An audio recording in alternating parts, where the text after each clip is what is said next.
Yes, thank you so much once again. And I just want to say thank you to all of your listeners and your audience for reaching out, for sending so many messages of support.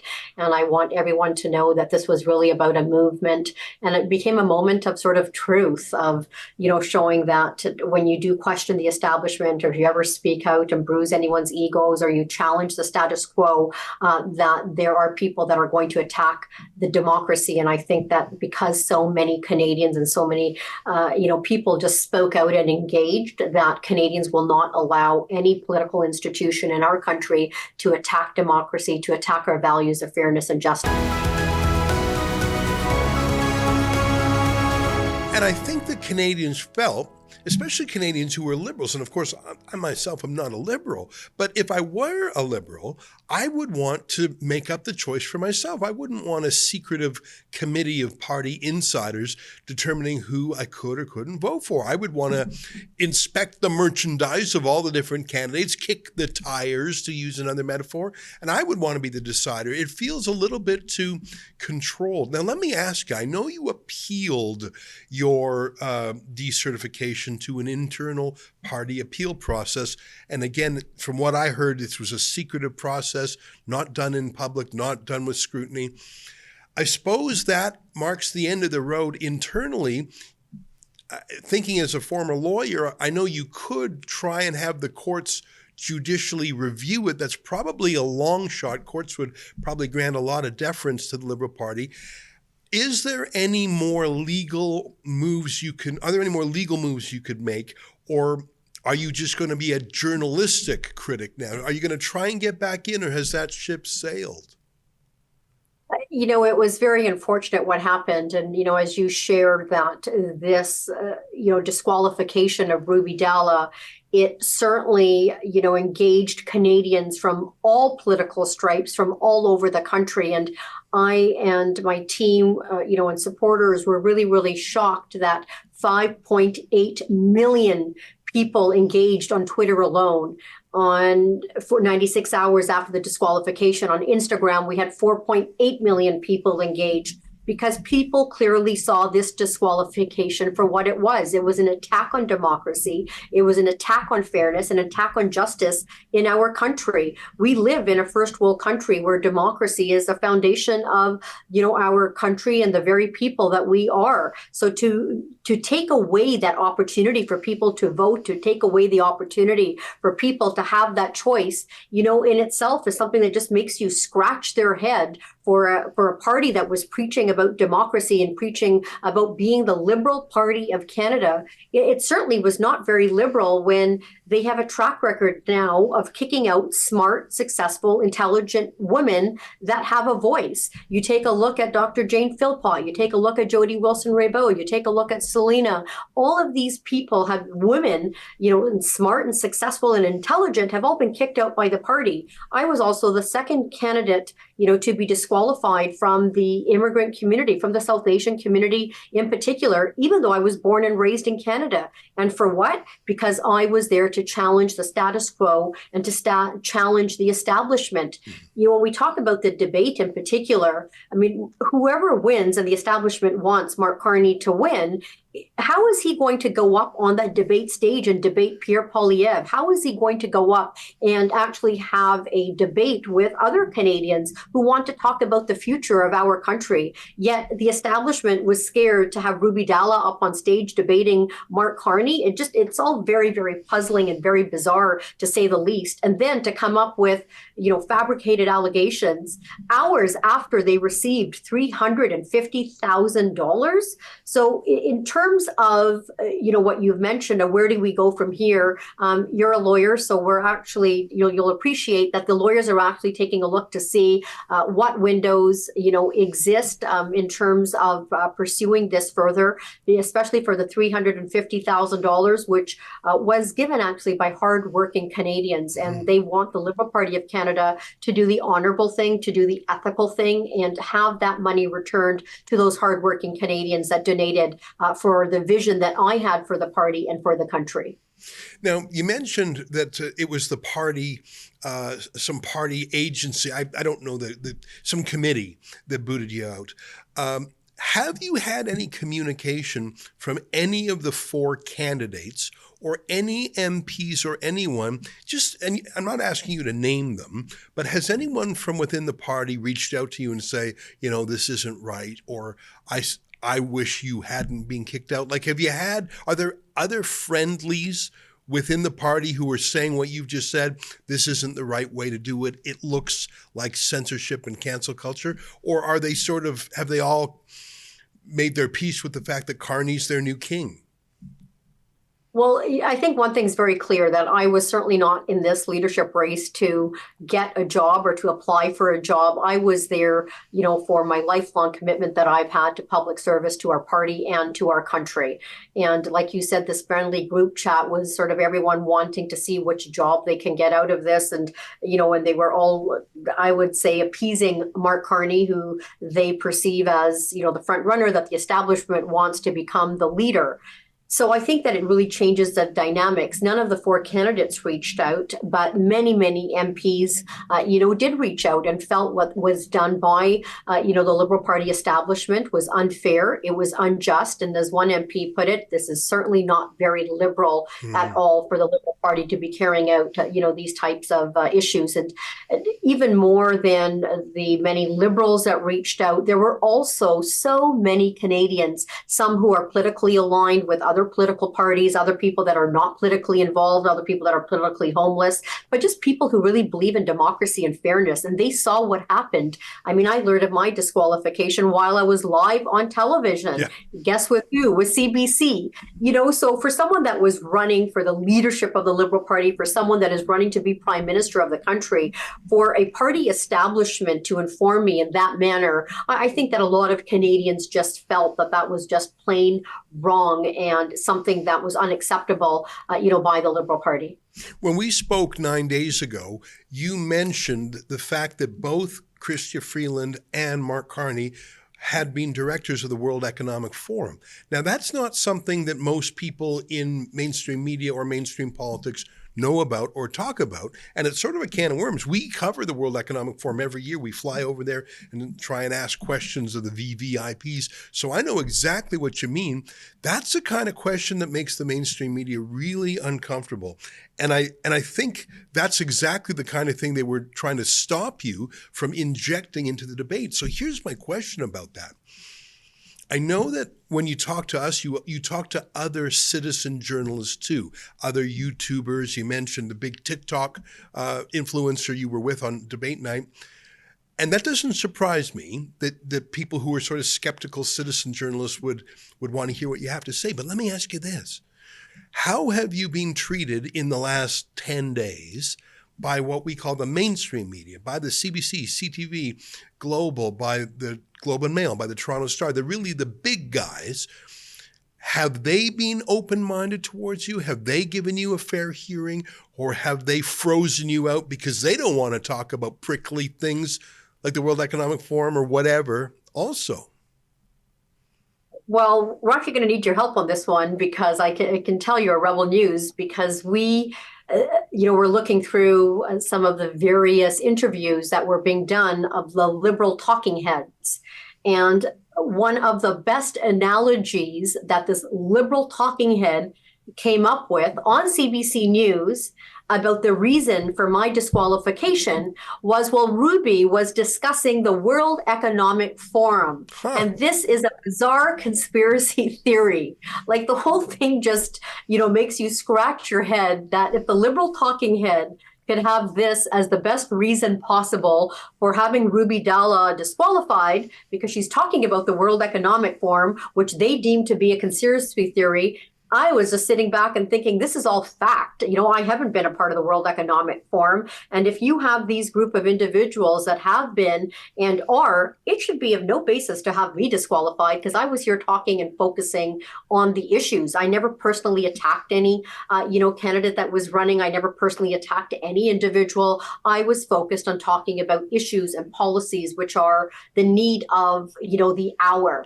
So that was, the sentiment that was being expressed by them. Then when it comes to mainstream media, I mean, CBC, just everything from the language that was used by CBC right to them finding out about my disqualification, before I found out who was the candidate. That was very strange. Yeah. But afterwards, you take a look at the Toronto Sun, you take a look at the National Post in particular, and even CP24, they have all come out, showing my side of the story. And I think it was the Toronto Sun, Brian Lilly called some of the allegations laughable. The National Post came out with an article basically stating why the Liberal Party of Canada saw Ruby Dhalla as a threat to Mark Carney's coronation, and hence the reason. So some of the mainstream channels, I think, have really taken a step back and taken a look at this and say that it was very evident that they wanted to have me off of the debate stage, off of the ballot, and complete the coronation of Mark Carney.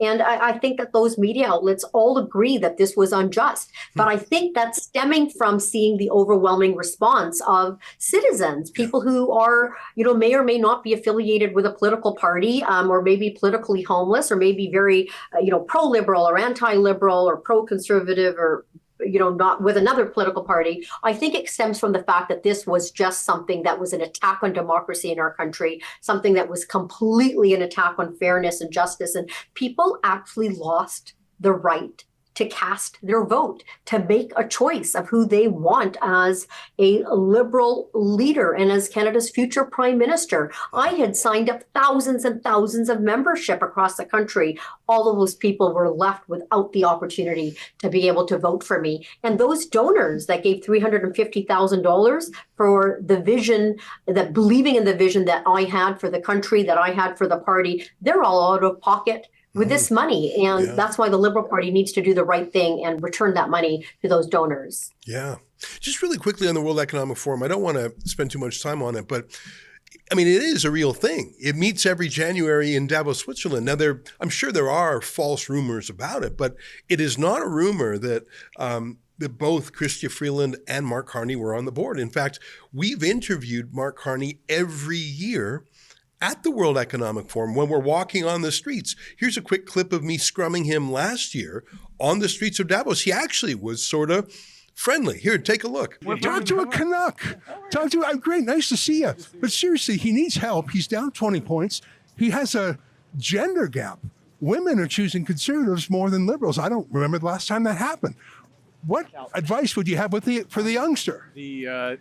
Going to a central banker for political advice is never a good idea. Come on, we know that you're in the line. I heard you had a meeting the other day with the Prime Minister in Ottawa. Is that correct? I see the Prime Minister from time to time. In what capacity, may I ask? I do a lot of work on climate, as you know. I'm sure you're a big fan of that. Do you ever register as a lobbyist, or is it just friendship? Sorry, I don't. When you meet with the PM on climate, are you there on your own behalf, or are you there on behalf of a company law? I am the UN Special Envoy on climate action and finance. So. And what do you make? It's a bitter cold in Canada, down to minus 40s. Yeah, back home in Alberta, it was minus 40.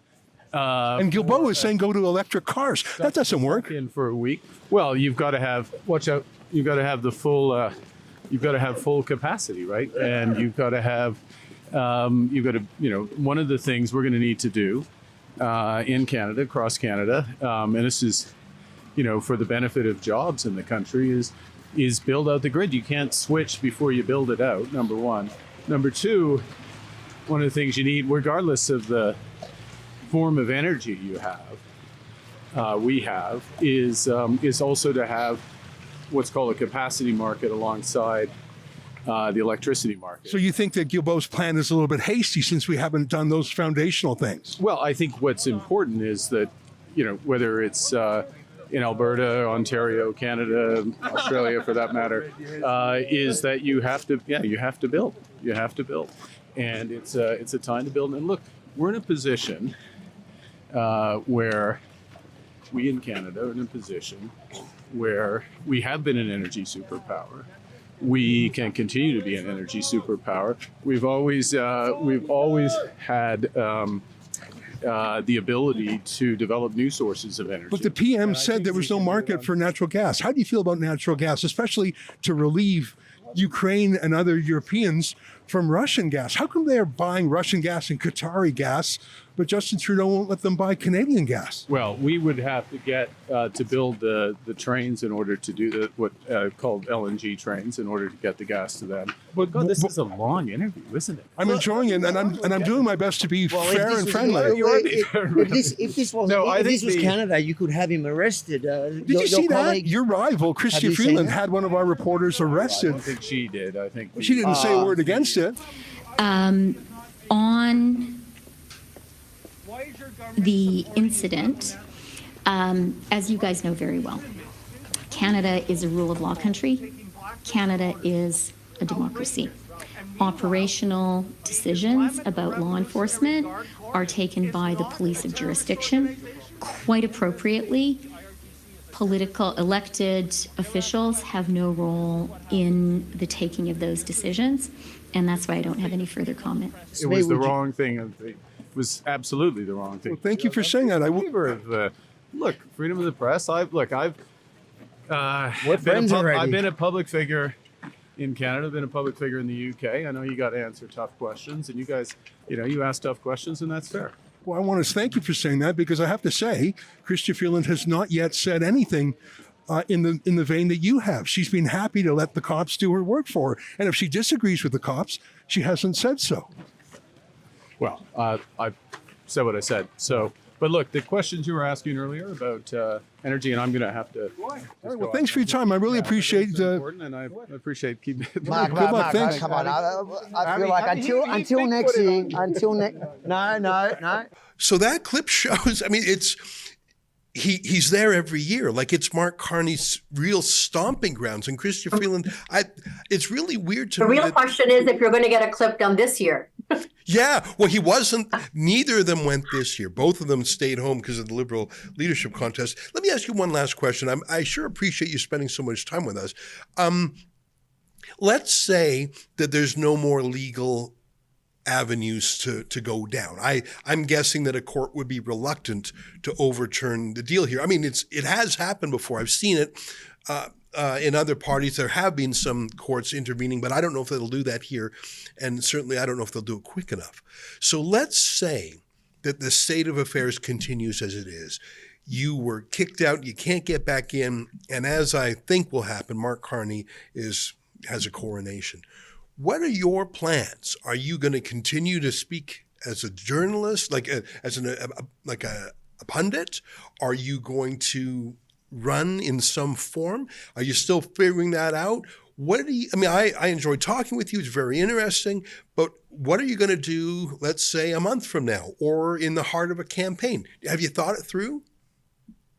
To be very honest and transparent with you, there's been a lot of suggestions and advice, and everything happened very quickly. I had gone into the race to win it. I did not imagine that me questioning the status quo or questioning the establishment or even talking about progressive policy ideas would result in the Liberal Party having, their egos and the establishment so bruised that they would, have me disqualified. So I'm going to take some time just to think about next steps. I have dedicated my life to the Liberal Party of Canada, but it certainly did not turn out to be very liberal after all. So I'm going to be in the coming days taking a little bit more time to reflect as to the next steps, and hopefully we'll share those with you once they have been finalized. Well, I should tell you that our petition at draftruby.com has almost 5,000 signatures on it. I'll send it over to you. So there's a lot of people who want to see you do something, whether that's run as an independent, maybe even look at other parties that might be more welcoming. I mean, I think that some of our viewers are quite conservative, but I think they can spot someone who is an independent thinker, is a critical thinker, who is open-minded, who believes in democracy. And I think those are important values, whether you're left-wing or right-wing. So I think you embody some of that public spirit, and I think you've impressed a lot of people. I've enjoyed talking with you, and I hope we'll keep in touch over the next few months, because it's going to be very intense news times, and I know you'll have something to say. I hope we can keep talking to you from time to time. Yes, thank you so much once again. And I just want to say thank you to all of your listeners and your audience for reaching out, for sending so many messages of support. And I want everyone to know that this was really about a movement, and it became a moment of sort of truth, of, showing that when you do question the establishment, or if you ever speak out and bruise anyone's egos, or you challenge the status quo, that there are people that are going to attack the democracy. And I think that because so many Canadians and so many, people just spoke out and engaged, that Canadians will not allow any political institution in our country to attack democracy, to attack our values of fairness and justice. And regardless of which direction and which path I move forward in, I will always stand with all Canadians in this fight for democracy, fairness, and justice, and speaking the truth. All right, there you have it. Dr. Ruby Dhalla, you can sign our petition at draftruby.com. Stay with us. More ahead.